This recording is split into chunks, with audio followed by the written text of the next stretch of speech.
เล่าขานกันมานานไกลศาสนายิ่งใหญ่ของชนชาวไทย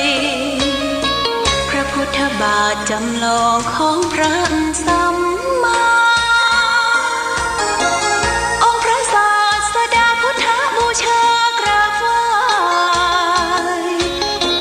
องค์พระเจ้าฝางอุดมศิลป์ผู้สร้างสรรค์มานานไกลนามอุดมก้องไปสมในฉายาก่อนเป็นวัดร้างโบราณสืบสาน2524พระมหาราชครูเกษราปัญญาปรมาติกาจารย์จากวัดดับภัยเชียงใหม่สืบสานเวลาผ่าน131 ปีนานไกลวัดพระบาทอุดมรุ่งเรืองงามตาเจ้าน้อยบุญทาวงศาข้าหลวงบวงเชียงใหม่ปกครองหัวเมืองฟ้าทุ่มเทแรงกายแรงใจทุกชาติพันธุ์รวมใจรักษามัคคี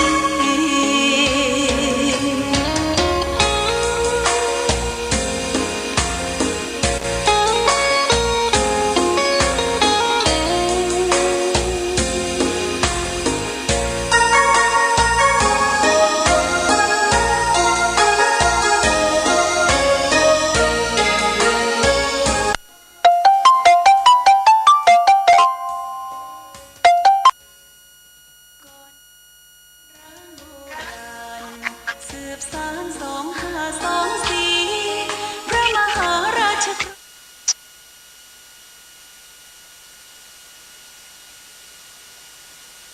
เจริญสุขศรัทธาสาธุชนญาติโยมท่านพุทธบริษัททั้งหลาย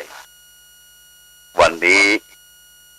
รายการธรรมประทีปส่องต่างก็ได้มาพบปะกับพ่อแม่พี่น้องศรัทธาสาธุชนญาติโยมแห่งครั้งหนึ่งวันนี้เป็นวันเสาร์ที่6 เดือนพฤษภาคมพุทธศักราช2566ซึ่งตรงกับเดือน8เหนือเดือน6ใต้แรม2ค่ำญาติโยมวันนี้อากาศท้องถิ่นบ้านเราก็ยังสภาพการเย็นสบายหลังจากที่ฝนตกมา2-3 วันที่แล้วก็ยังคงค้างความเย็นอยู่เมื่อคืนเป็นวันศุกร์ได้เอาธรรมมาเทศน์คือว่าธรรมมัจฉาพญาป่าซ่อนคือว่าธรรมป่าช่อนเพื่อระลึกถึงพระโพธิสัตว์ที่ได้เสวยพระชาติเป็นพญาป่าซ่อนพญาป่าหินได้ไปอยู่ที่ในบวกในตมและบริวารทั้งหลายนั้นซึ่งเป็นกุ้งนิ้วปูหอยสัตว์ป่าน้อยๆก็ถูกอากาถูกกุ้งถูกแห้งนกยางมาซับเอาไปเกือบจะหมดหนองละท่านปัญญาป่าชอดก็ออกจาก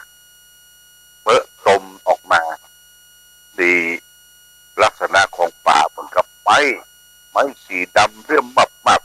ป่าแต่งปะลึงเหมือนกับเกี้ยวก้อแล้วก็มองออกไปทางบนฟ้า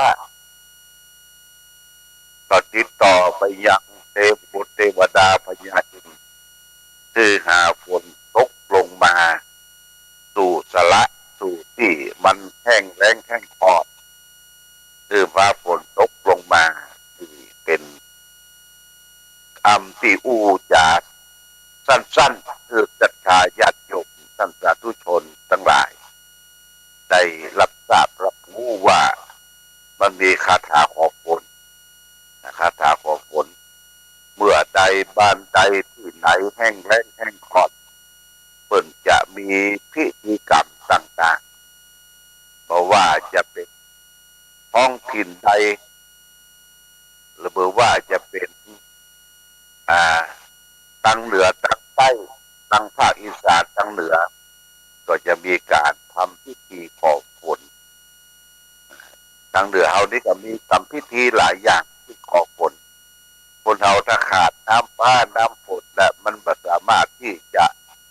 ทำการเกษตรดำรงตนอยู่ได้ต้องอาศัยน้ำฟ้าน้ำฝนเพิ่นก็จะเป็นเริ่มที่เลี้ยงผีห้วยเลี้ยงผีเจ้าตี้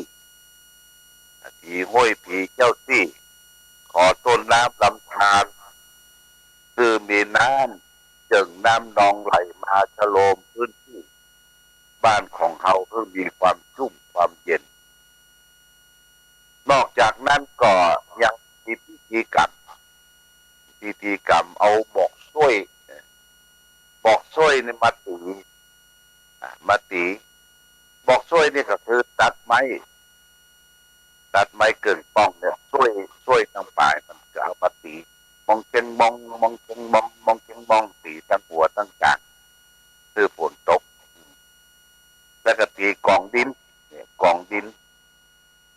นี่เพิ่นก็ขุดเป็นหูแล้วก็เอาอย่างมะขึงมาปาดพกตามหน้าแล้วก็ตีกองดินและแห่นางแมวคือฝนตกทางภาคอีสานทางภาคกลางนี่เพิ่นก็แห่ปลัดคิกหลวงญาติโยมปลัดคิกคืออย่างคืออวัยวะเพศของพ่อจายคล้ายว่าเป็นของพระพรหมของอย่างเนี้ยเป็นปลัดคิกมาแห่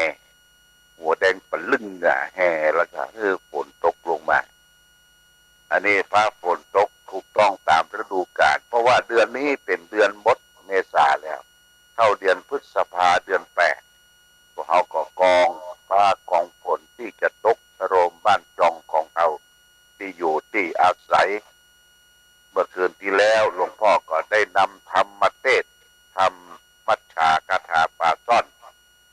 แล้วก็ยังได้สวดคาถาปาช่อนคาถาขอฝนจบลงไปเป็นที่เรียบร้อยนะบางที่บางแห่งตั้งลำปางก็ดีตั้งพะเยาก็ดีตั้งละปูนตั้งอำเภอก็ยังบ่เคยหันฝนเสื้อแต่อย่างเด้อรอมันจะไปละมันจะตกละมันคึมตะเกินกับกระลึงนะเทวดาก็บอกกล่าวกันว่ามนุษย์ที่ไหนเพื่อนได้ทำคุณงามความดีไหว้พระสวดมนต์ทานรักษาศีลภาวนาเทวดาก็จะรักษาที่นั้นมีความชุ่มความเย็นญาติโยมนี่เทวดาเพราะว่าเอาถือว่าเทวดาเนี่ยมีรักษาต้นไม้ภูเขาเหล่ากาแม่น้ำนาทีถ้ำคูหาต่างๆรักษาวัดรักษาวารักษาบ้านรักษาจองมีเทวดาเทพเทพาอารักษาแต่เอาไปเมืองนอกศาสนาอื่นที่เป็นอยู่แห้งแล้งอย่างเช่นแถวแอฟริกาเนี่ยญาติ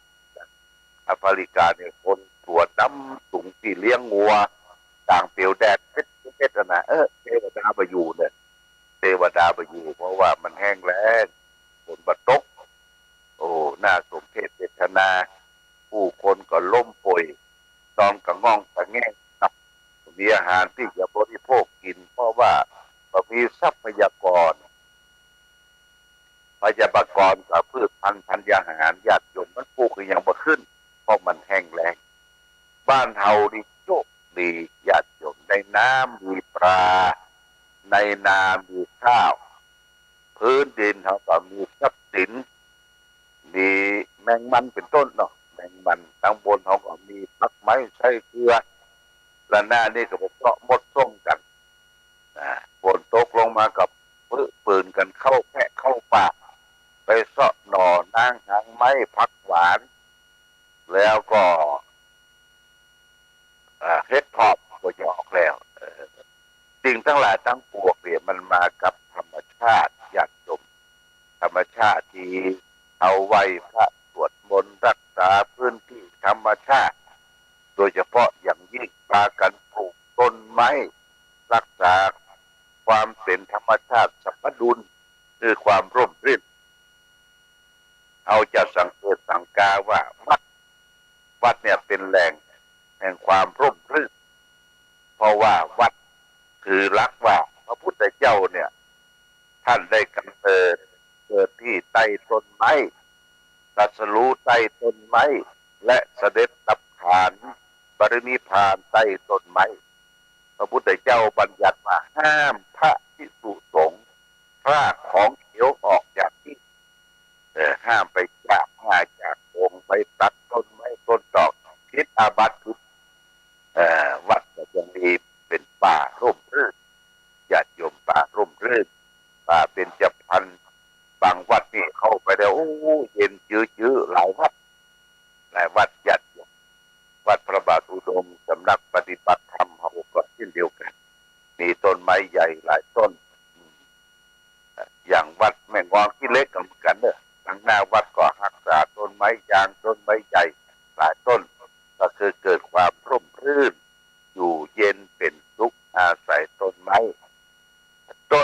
ก็เป็นสิ่งที่นกหนูสัตว์นาต่างๆไปพักไปอาศัยทำรังสืบพันธุ์กันเนี่ยก็เขาได้ยินเสียงนกเสียงกาขึ้นมาเจ้าเสียงนกเขาขันเสียงนกอีแจ๊กเสียงนกควิดนกพิจริวเนี่ยมันมาบอกและไก่ขันเช้าหลวงพ่อก็มีไก่ญาติโยมเขาทำโรงยาวไว้หลังกุฏิเนี่ยนะใส่ตะข่ายแล้วก็เอาไก่ขันน่ะมาเลี้ยงไก่แจ้น้อยป้อนเข้าป้อนน้ำมันก็ขันพระเจ้าสัก4:45นี่ขันเลยละญาติโยมก็ตื่น4:45ได้ยินไก่ขันก็ตื่นนางหน้ารังตา5 โมงก็เปิดวิทยุฟังธรรมะจากครูบาอาจารย์ขึ้นสีขาว5:15ก็ปากันไปพระสวดมนต์เจริญสมาธิภาวนานี่เป็นอาจินเป็นประจำนี่ก็เป็นเรื่องของธรรมชาติวันนี้ได้มาพบญาติโยมท่านสาธุชนก็จะเอาหลักธรรมะมาฝากคือแก่ศรัทธาเพื่อเป็นข้อคิดสะกิดเตือนใจคนเฮาอยู่ที่ไหนก็ขอคือมีธรรมะเป็นเครื่องชูเป็นกำลังในการที่จะได้สร้างประโยชน์ตนประโยชน์ท่านวันนี้เอาเรื่องวิทากถาว่าด้วยความถือตัวนะว่าความถือตัว3 ประการเนี่ยมันนี่อย่างพ้องพระพุทธเจ้าก็ได้ตรัสไว้ในพระไตรปิฎกเล่มที่11 หน้า 305ในอังคีติสูตรที่ปาตกถาพระองค์ได้ตรัสว่าติจฉาวิชาสายโยหะมัตนิติวิชาสะทิโสมัสัตมีติวิชาหีโนหะสมุมิติวิชาแปลว่าความถือตัว3คือถือตัวว่าเราดีกว่าเขา1ถือตัวว่าเราเสมอเขา1ถือตัวว่าเราด้อยกว่าเขา1อันนี้เป็นการถือตนถือตัวญาติโยมการถือตนถือตัวนั่นเปิ้นว่าเอามีมานะปฏิถือตนมีทิฏฐิ มีทิฏฐิเป็นเจ้าเยี่ยงเจ้าอย่างตัวการถือตนถือตัวมีลักษณะสามในวิชากถาเนี่ยถือหนึ่งถือตัวว่าเราดีกว่าเขาที่จริงมนุษย์คนเราเกิดมาเนี่ยยากจนนะมีอาการ32ครบถ้วนมีตาหูจมูกลิ้นกายใจที่จะสื่อสารอยู่ร่วมกันอย่างสร้างสรรค์และมีความสุขพระพุทธเจ้าก็สอนว่าจะไปถือตัวเลิศประเสริฐกว่าคนอื่นเขาพอมนุษย์เกิดมาจะมีสภาพเดียวกันหมดเกิดแก่เจ็บตายเกิดขึ้นตั้งอยู่เปลี่ยนแปลงเดินดับไปเป็นอนิจจังทุกขังอนัตตานี่เขาจะไปถือว่าเขาบักแก่บักเจ็บบักตายบักใจมันเหมือนกันหมดญาติโยมบอกว่าคนนั้นจะเป็นคนยากคนจนคนมั่งคนนี้เป็นเศรษฐีพ่อค้านายขายเป็นพระเจ้าพระสงฆ์พระสัตรามีสภาพเหมือนกันเกิดขึ้นตั้งอยู่และดับไปเขาจะไปถือว่าโอ้ตัวเขาดีกว่าเขาดีกว่าเขาเลิศกว่าเขาบ่ใครไปสูงสิงใครบ่ใครปากให้จากระไผนี่เป็นประการแรกการถือตัวประการที่สองถือตัวว่าเราเสมอเขาถือตัวว่าเราเสมอเขาจะไปตีตัวเทียมท่านญาติโยมบางทีเพิ่งก็มีอำนาจวาสนายศถาบรรดาศักดิ์เขาจะไปถือตัวตามท่านบางคนเป็นเพื่อนเป็นฝูงกันเรียนหนังสือด้วยกันอย่างมั่นใหญ่โตข้าพานแต่เพื่อนได้มียศถาบรรดาศักดิ์เขาก็อยู่ในสภาพของเขาบอกไปไหนอยู่ที่เก่าเนี่ยก็คือรักษาตัวเก่าจะไปตีตนโอ้คนนั่นคนนี้สมัยก่อนนะเป็นนักเรียนรุ่นเดียวกันเตะคนกันได้เล่นกันได้แต่ประเดี๋ยวมาเป็นอย่างท่านแล้วญาติโยมจะไปถือว่าเราเสมอเขาประการที่สามถือตัวว่าเราด้อยกว่าเขาจะไปถือว่าเขาเนี่ยด้อยนะวาสนานี่อย่างกะเนี่ยอย่างบัดเต้าบัดตันเปิ้นเป็นผมด้อยอยากเป็นผมด้อยคือถืออย่างอี้ว่าเขาเป็นมนุษย์เป็นคนมีอาการ32มีตาหูจมูกลิ้นกายใจเหมือนกันหมดคนเราก็จะแตกต่างกันที่คิดที่ใจต่างคิดต่างใจนาคิดต่างคิดต่างใจเนี่ยอย่างก็จะมันเหมือนกันหมดเขาจะไปถือว่าเขาด้อยไม่ใช่เขาก็เป็นคนหนึ่งเชิดลำเลิศสามารถมีสติมีปัญญามีความคิดความอ่านจะไปถือตนจำด้อยบางคนนี่แบบอยากจะออกสังคมอยากจะไปร่วมกันหรืออยู่กับต้งกับนากับป่ากับเขากับห้วยกับห้องเนี่ยถือว่าเขาด้อยกว่าคนอื่น